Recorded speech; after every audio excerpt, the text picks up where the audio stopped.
The USC game was only one in which the Buffs really committed to the run. The Buffs ran the ball when they played USC. They ran the ball effectively. The O-line is not trash. He knew that if you called enough, eventually one would break. More importantly, even if not running the ball well, by simply showing you will. And guess what? He capitalized. By simply showing you will run allows you to utilize play action and give your line a fighting chance when throwing the ball so much.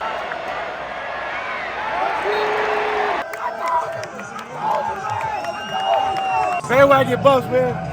Hell of a game. 2 went for 500. BWB. Bandwagon Buffs. That's right. Buff Nation, what up? BWB, my bandwagon Buffs. What it is, what it does, and what it's gonna be. It's your man's Harry Billion. Welcome to the Liberian Perspective. Please do me a favor and smash that subscribe button. Make sure to give me the thumbs up. And don't forget to hit that bell notification so that you can get the videos as soon as I upload it to YouTube. All right, family, I gotta go ahead and get into this video real quick, so that's all the business I got. You know what time it is. Let's work. Everybody in the country, well, not everyone, maybe just a select few or not, but it seems as if everyone is blaming the offensive line for Colorado's woes on offense and for Shedeur being knocked down as many times as he has on that football field. I agree that the offensive line is not the best offensive line, but I do have some evidence that shows it is not entirely the offensive line's fault for Shedeur being knocked down as many times as he has. In this video, I'm going to show you that evidence, and I maintain that Colorado has to run the ball. I've been saying this, but today, as it is customary on this channel, on TLP Sports Club, I like to show data or information that proves and backs up what I'm talking about. Now, this information is comprehensive. You have to watch the entire video to get the essence of what I'm talking about. The information I'm talking about is not going to be in the first 2-3 minutes of the video. You have to watch this entire video to understand the entirety of what's going on with this team and how they can fix it. Let's not waste any more time. Let's go. This information is coming from buffzone.com. This article is written by Brian Howell. He covers the Colorado Buffs. You should be familiar with Brian Howell, and if you're not, get familiar. He's pretty nice with the pen. That's why I use his information, because he's very knowledgeable. He does his research and he brings the goods. So let's get into it. Brian Howell's Rewind. Are CU Buffs committed enough to the run game? My answer has always been no. They are not committed to the run game, but we're about to find out today in details. Please make sure to watch this video all the way to the end. All right, here we go. The Colorado Buffaloes have a problem with their run game. Like, no expletives, Sherlock. But it's not the issue that it might appear to be. Going into the final month of the regular season, the Buffs are the third worst rushing team in the country at 78.6 yards per game. Only Colorado State, 74, and Hawaii, 56.1 are worse. Think about it, guys. Only 2 other teams are worse than Colorado. In terms of yards per carry, CU is last in the country at 2.51. Hawaii is just ahead of the Buffs at 2.53. In this delayed edition of the Rewind, we look at the Buffs' run game, or lack thereof, through the first 8 games. And then he got some other stuff he covers. I'm not going to cover that stuff. I'm just interested in the run game portion of this article. Brian Howell, I thank you for your information and your research. I respect what you do. Let's dig in. Grounded ground game. On record, the Buffs have had just one season worse than this one in terms of average rushing yards per game, 59.7 in 1984. Let that sink in. 59.7 average rushing yards. That's in 1984. And if you don't feel it and hear it in my voice, the frustration that I have with this team, I hope you hear that. I've been saying this, but the so-called football specialists, those who know a lot more than we do, the O-line is trash. You can't run without the O-line. The O-line is trash. Well, we're going to answer that question today. I'm going to answer that question in this video. Y'all got to be quiet. Like, seriously, those who think they know everything about this game and nobody else knows anything because you don't play D1 or I play D1, it doesn't matter if you played this game. You have to understand what it takes to win this game. There's a difference. There's a lot of people that have played this game, but they have no idea how to coach this game or what it takes to win games. So cut it out with all the nonsense talk. When somebody comes with facts, everybody says, oh, you never played this game. You don't know any better, blah, blah, blah, blah, blah. I got some facts facts today. And if you will listen, I will continue. Let's keep going. It's a struggle to run the ball. CU head coach Deion Sanders said after last week's 28-16 loss to UCLA. First of all, let that score sink in. Let the score sink in. Colorado played a ranked team in game number 8 and only lost by 12 points. And this game was much closer than that score suggests. I bring data when I talk about this team. A lot of y'all speak with emotions, your hatred for Deion Sanders, but y'all don't have the facts. To only lose by 12 points to a ranked team with one of the worst defenses in college football and one of the worst offensive lines in college football, that has to say something about this team. Get out of your feelings, get out of your emotions. If this was any other team, you will listen to the data. If you will not listen to TLP Sports Club and Harry B, listen to Joe Clack, listen to all the talking heads on television. Let them break these numbers down for you. What these numbers actually mean, since you will not take it from me. Let's keep going. And we've got to figure that out because now we're one-dimensional and it's easy to stop a team when they're one-dimensional, and that's who we are at this point of time. Sanders is absolutely correct about that. The Buffs are one-dimensional on offense. CU finished with a season-low 38 rushing yards against UCLA. That's already the 6th time in 8 games that the Buffs have finished with 70 yards or less on the ground. 5 times they finished with less than 60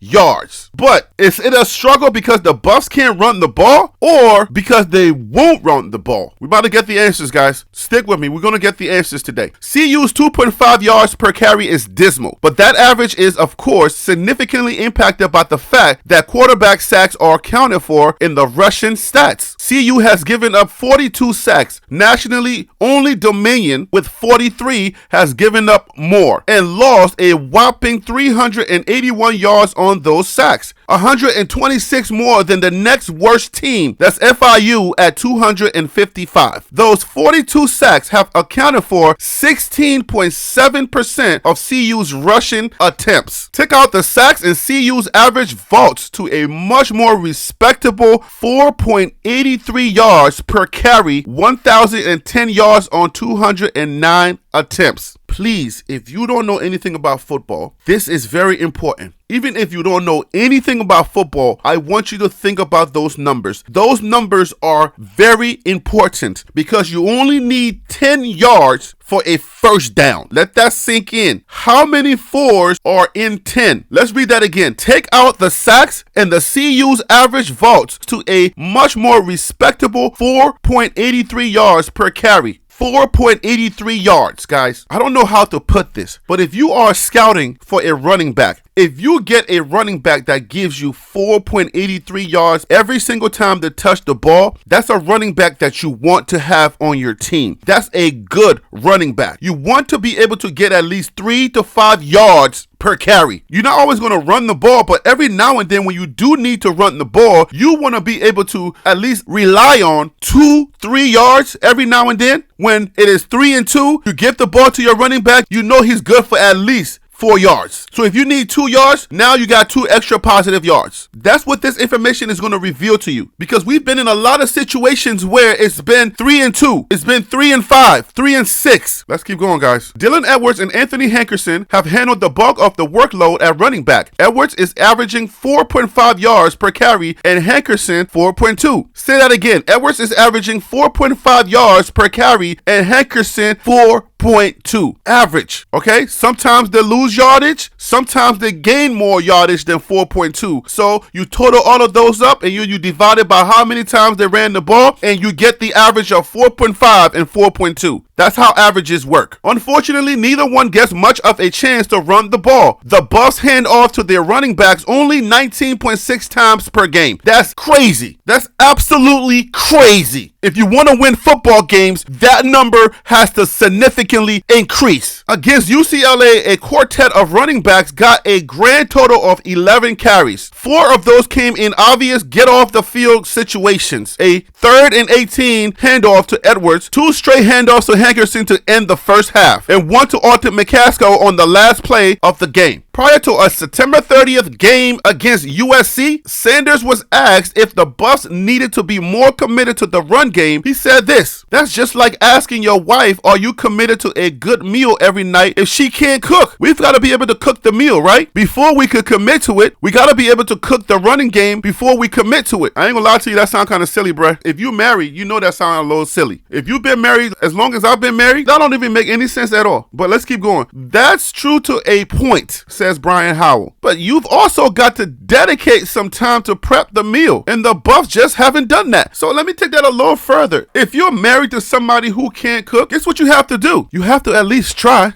You have to be willing to let her try. Nobody starts off anything and become good at it if they don't try at all. Coach Prime himself says this in his motivational speeches. He tells his sons that he doesn't want them to be like him. He just wants them to give it their best, to try their best. Give me the best that you got, but you have to at least try. If you're not willing to try at all, then how in the world can you get good at it so that you can commit to it more often? I'm telling you, man, there's a lot more to this stuff. If you're not willing to give her a cookbook, let's follow these simple steps and we're gonna try. The first time you said go cook, you try her meal, it was terrible, and then after that, you're like, oh no, you can never cook again in this marriage. That's not how this works, bruh. If any one of you've been married, you will understand at the sound of my voice, you know this is not a sprint. This is a marathon. Our first night after the honeymoon, I cook for you, the food doesn't turn out to be good, and all of a sudden I can never cook again in this marriage, so you're never gonna commit to it because you said I can't cook. That's not how this works. Anybody that's been married long enough will understand that. And if you just got married or you're not married yet, you better learn these lessons quick. You don't learn anything overnight. And if somebody tries something that doesn't work out the first time, you better be committed to helping them to get better. That's what you got to commit to. You have to commit to helping that person get better. You don't just give up on them. That's almost the opposite of what he'd be preaching. That is the absolute opposite of what Coach Prime preaches. Let's keep going, guys. Ironically, the USC game was only one in which the Buffs really committed to the run. I said this before. The Buffs ran the ball when they played USC. They ran the ball effectively. Not surprisingly, that was CU's best game on the ground with 193 yards on 45 attempts. Hankerson finished with 74 yards on 16 carries, and Edwards had 44 yards on 12 carries. USC was ranked when we played them. That was one of the hottest games of the season. We came within 7 points.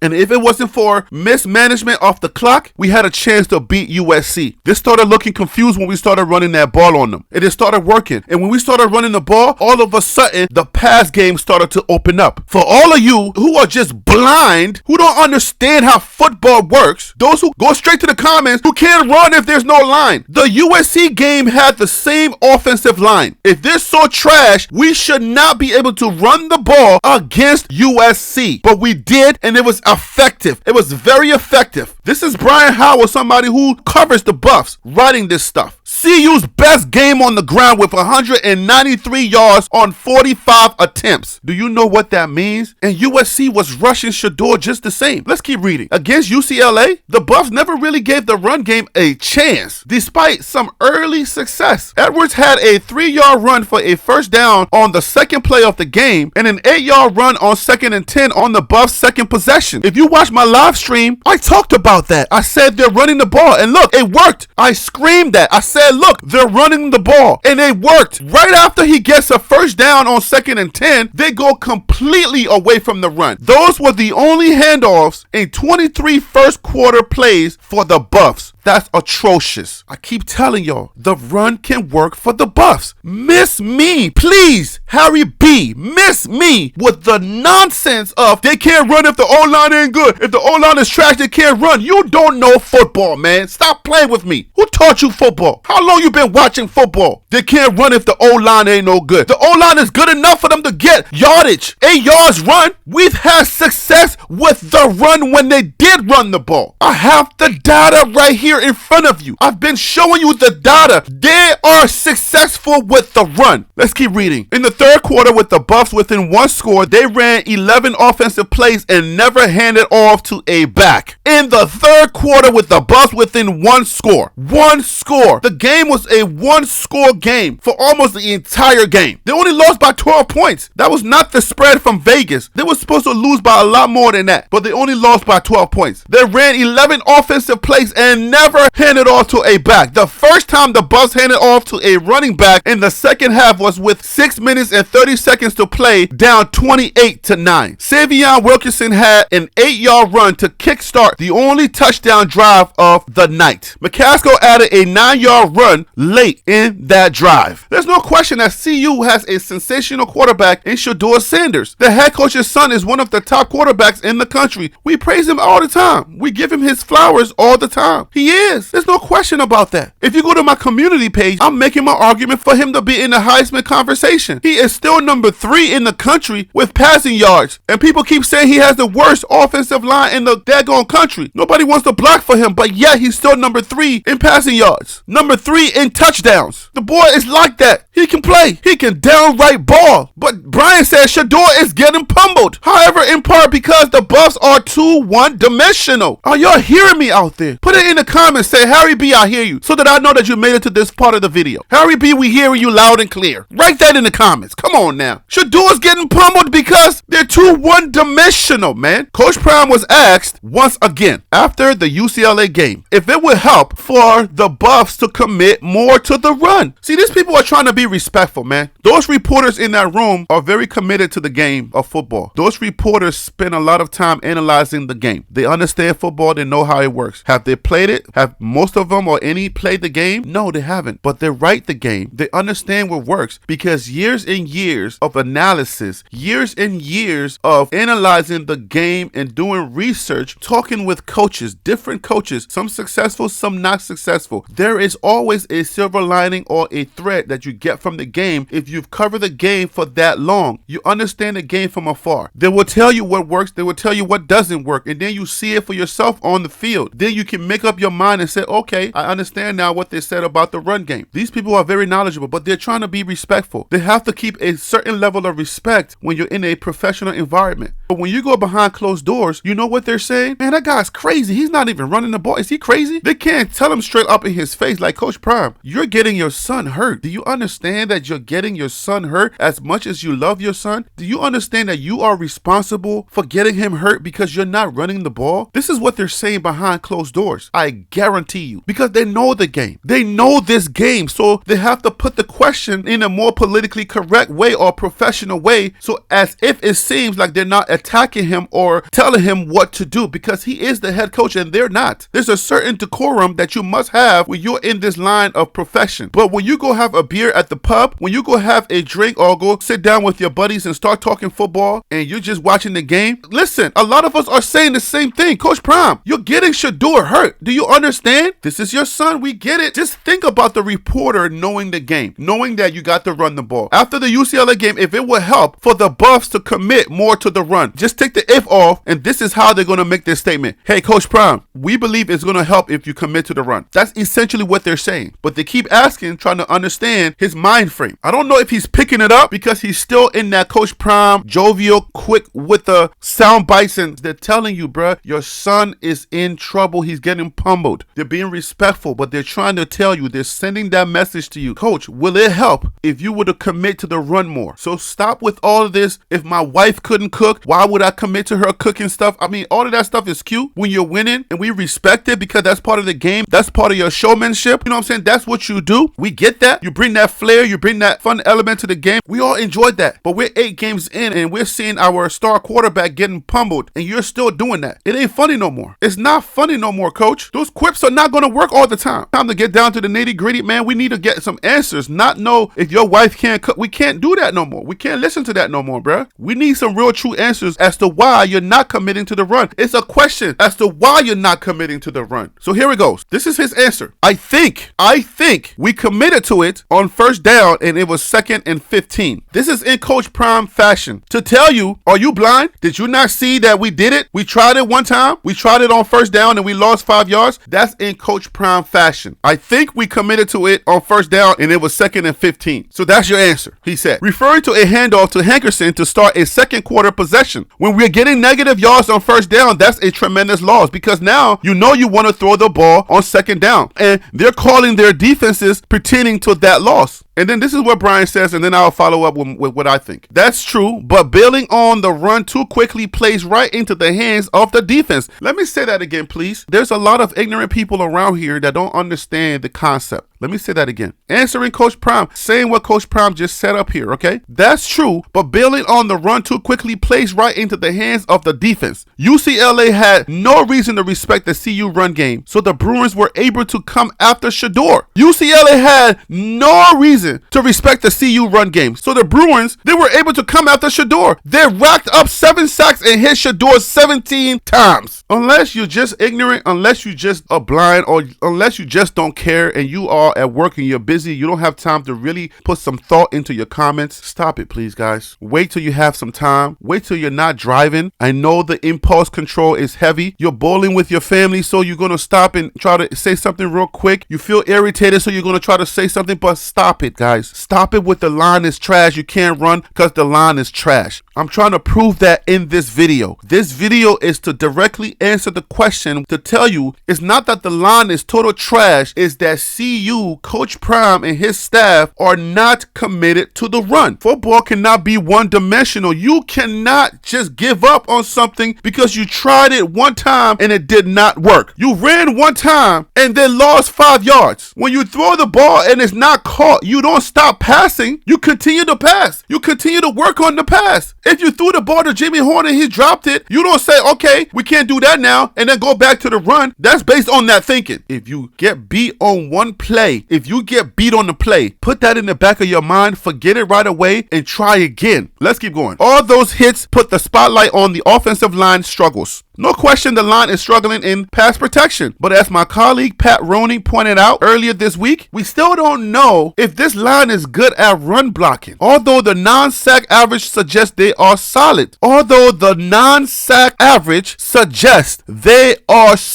Let me tell y'all something. I know you'll see other teams winning. You'll see other offensive line looking stellar. We've been able to expose their offensive lines as well. We have. UCLA, we've been able to expose their offensive line as well. We play some ranked teams like USC, all these other teams that are ranked, TCU, we expose their offensive line. But guess what the difference is between those teams and us? They run the ball. They give their offensive lines opportunity to rest. They give them a chance to be aggressive. CU does not. That's on coaching. Shedeur's good, but come on, my guy. We love the ball in Shedeur's hand, but we want to win games, bro. How can you not recognize that the run game is going to give your offensive line a break? I'm bringing facts upon facts that can help this team win. If you want this team to win, send Coach Prime and Rick George a message to run the ball. We know Shedeur can pass and we love Shedeur, but send Coach Prime a message to run the ball and we will have a good chance to be a solid team, and people can get off telling these young men who are fighting every week that they're trash. The run game is almost like a break for the offensive line. Do you know how long you got to block when you have to pass the ball? Quarterback drops back and you have to keep holding that guy. He's juking. He's not just coming straight. He's dodging you. So you have to be swift. Big fat guys are not that swift. What is it that you guys don't understand? Big guys are not that swift. So if you have a linebacker or you got somebody who's coming in juking you, your big frame, you don't have that swiftness.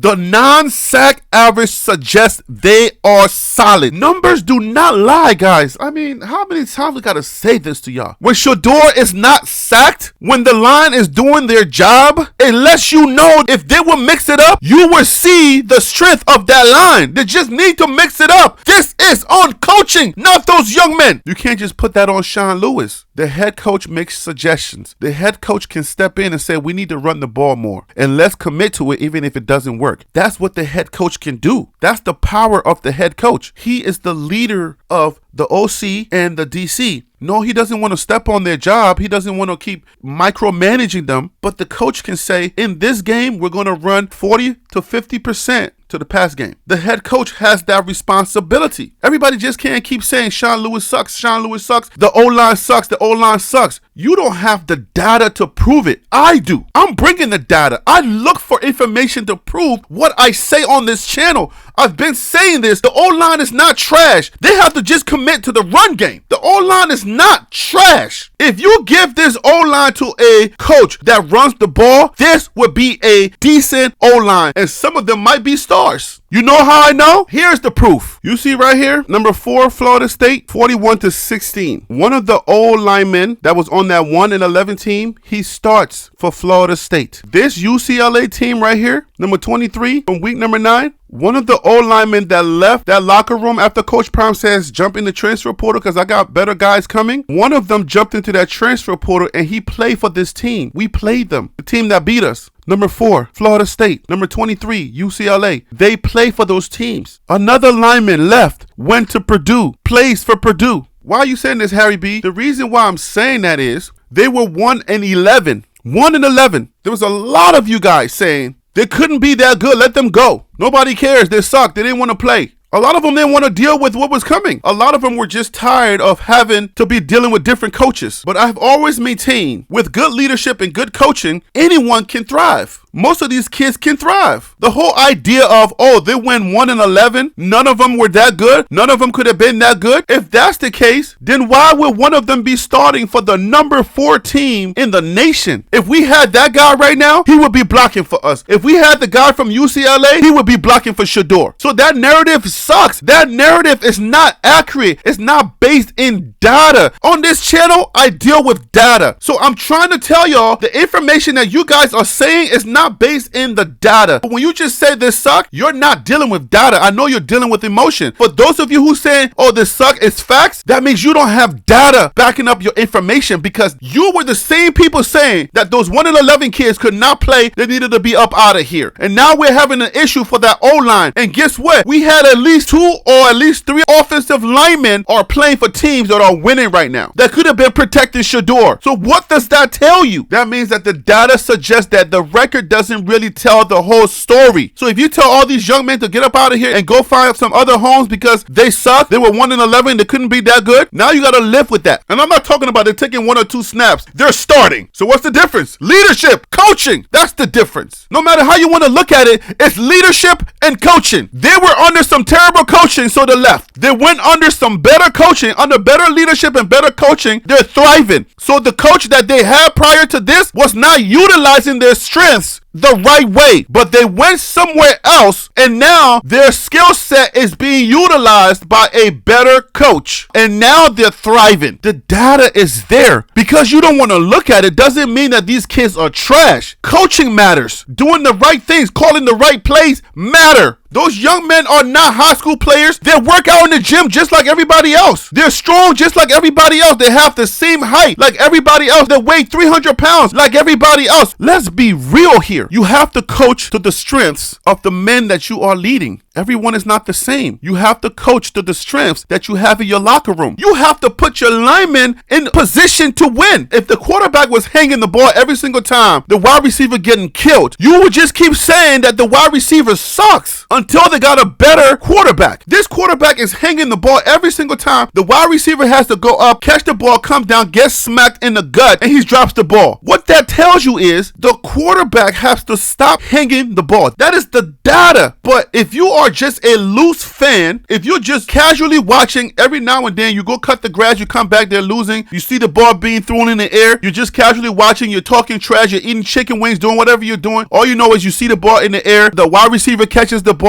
he gets smacked, he drops the ball. And then you be like, oh my gosh, he is so trash. He dropped another one. You are not looking at the data. You're not seeing that the quarterback is hanging the ball. That pass has to be a little lower and come in there a little faster because the quarterback doesn't know how to throw the ball to help you to catch that ball in stride. That's how it has to work. Because you play that game, you want to hang it over people's head all the times and thinking that you know how to coach and thinking that you know how the data works. But that's not how this works, man. You're not looking for details. You're just watching and saying they're trash, they're trash, they're trash. Because it's easier to say that than to really have a good conversation about the numbers and how that works. Let's keep going. Last week, I had a conversation with a retired lineman who played for Denver Broncos legendary head coach Mike Shanahan. In his coaching career, Shanahan was always known known for having a great run game. This former player told me Mike Shanahan was the only coach I ever had that didn't let what happened with the runs in the first quarter affect the rest of the game. He knew that if you called enough, eventually one would break. More importantly, even if not running the ball well, by simply showing you will. And guess what? He capitalized by simply showing you will run allows you to utilize play action and give your line a fighting chance when throwing the ball so much. This is what I'm preaching, guys. That didn't let what happened with the runs in the first quarter affect the rest of the game. He knew that if you called enough, eventually one would break. More importantly, even if not running the ball well, by simply showing you will run the ball, you will run, allows you to utilize play action. Allows you to utilize play action and give your line a fighting chance when throwing the ball so much. Mike Shanahan, good coach. This is what it takes to win football games. My Washington Redskins, now the Commanders. I watched them for years closely. I look for data. You really don't have to be a great running team to use play action. You just have to be a willing running team. Read that again, Harry B. You really don't have to be a great running team to use play action. You just have to be a willing running team. You have to be willing to learn. If your wife does not know how to cook, you as the husband, you have to be willing to be patient to allow her to learn. You have to be willing to give her a chance to learn. You have to be committed to allowing her to learn. And then you got to taste that food every now and then. And then give constructive criticism and say, okay, this one didn't work, but it was definitely better than the last one. You keep doing it. You keep trying it. You keep trying it. And eventually, you're going to get a wife that did not know how to cook at first, who start cooking those bomb meals that you'll be so satisfied to coming home to. But you have to be willing. You have to be willing, and you also have to commit to be willing. Let that sink in. 8 games into the season, the Buffs simply haven't been a willing running team, which is unusual for offensive coordinator Sean Lewis. In his last 4 seasons at Kent State, Lewis's offense ran the ball on 61% of its snaps. This year, just 42% of CU snaps have been runs, including the sacks. Keep that in mind. 42% of the snaps have been run, and the sacks are included in that. So the number is even lower than that. Every time you get sacked, the rules state that that was a run. They're going to count that as a run. Running for his life. So it's not even fair to the running backs. They're getting the short end of the deal because it's looking like they don't know how to run. After the UCLA game, Coach Prime didn't hold back in saying the line has to improve, while adding that in the big picture, you go get new linemen. Certainly, the Buffs are going to be busy in the transfer portal in trying to improve the line. But with 4 games to play, they ought to give the group a better chance to succeed. I'm going to read that again. But with 4 games to play, they ought to give the group a better chance to succeed. They're not giving the line any chance to succeed. Because the average, when he doesn't get sacked, it means that they're solid, man. You got some real solid linemen over there. Because now they're on other teams succeeding. What does that tell you, bruh? This is the last part that I want you to sink in on. I want you guys to pay attention to this. Commit to the run early. Give the lineman a chance to be the aggressor while handing off to a talented stable of backs. Let's slow that down a little bit. Commit to the run early. Early, okay? You got to commit to the run early in the game. If you commit to the run early in the game, it throws off their defense because they don't know what you're going to do. Are you going to run it or are you going to pass it? They don't know when it's coming. But if you commit to the run early, it makes your linemen the aggressors. Those kids are not lazy kids. It's not like they're not strong. They have the height because I've done the numbers. They have the weight because I've done the numbers. It's there. Numbers don't lie. They have the average height and the average weight. All you need is right there. You just got to put them in a position to succeed, and you have to help them to be the aggressors and not always fighting back. That just might be the recipe to taking some pressure off Shedeur and get the offense back on track. I have no other way to say this. No, I may not be a coach. No, I didn't play D1 football. Did I play football? Yes, I was riding the bench, okay? But I have a certain innate ability for information and how to decipher information. I can take data and I can interpret data and make sense out of data. I'm an analyst. That's what I am. What does the data show? A lot of people commenting do not understand data extrapolation. The record doesn't always give you the full picture. I'm a filmmaker. The trailer of the movie is to give you an idea of the movie, but it doesn't always tell you the full picture of the movie. It's to get you excited enough to go watch the movies so that you can get the details. You have to coach yourself out of some hard situations. Coach Prime has to be willing. He's the head coach. The game plan is on the coach, not the coordinators. The game plan. We are planning to run this ball today, and I don't care, comes hell or high water, we're going to run this ball today. And Sean Lewis, you do whatever you got to do to put the ball into Dylan Edwards' hand, to put the ball into Savion Wilkinson's hands. Whatever you have to do to put the ball in Hankerson's hands, I want you to do it. It is imperative that Coach Prime runs the ball. There's no other way around it. Coach Prime has to decide that his game plan is going to include a certain percentage of running the ball. The game plan cannot be, let's throw the ball so much at them that once they start playing for the pass too much, then we run every now and then. That cannot be the game plan. They will expose you. Teams will expose you. OCs and DCs will expose the weakness that you show, because you see after the first quarter of every game, there is always that adjustment. And we can see it live. We like, uh-oh, here comes the adjustment. Next thing you know, Shador gets sacked. Next thing you know, the wide receivers are not getting open so easily. The adjustment comes. It can't be a one-dimensional style of coaching. If you play that kind of football, you're going to lose a lot of games. There has to be a heavy dose of both. You have to keep OCs and DCs guessing. Once they figure out your pattern, you're done, because they're going to expose you. Do not allow any OC or DC to figure out your pattern, because they adjust quickly and they have the personnel to get it done. They have the talent with the adjustments to stop you. So you're not playing a bunch of teams where there's lopsidedness. There's no lopsidedness here. Teams are going to make that adjustments, and guess what? Once they make that adjustment, if you don't make any adjustment yourself, if you continue to do the same thing, they're going to stop you, and that's going to be a problem. And that's what we're dealing with right now, is that we lack adjustments. Once they make their adjustments, we're too afraid to run because we did not establish the run in the beginning. You have to establish the run so that you're not too scared to now run the ball because you're thinking they're going to stop the run. Even if you run and they stop it, just keep doing it, especially if you still have time on that clock. Just keep working the run. Eventually it's going to work. That's what this coach is lacking. Coach Prime is lacking the idea that the run game is what's going to help Shador not to get hurt. He's not willing to mix it up.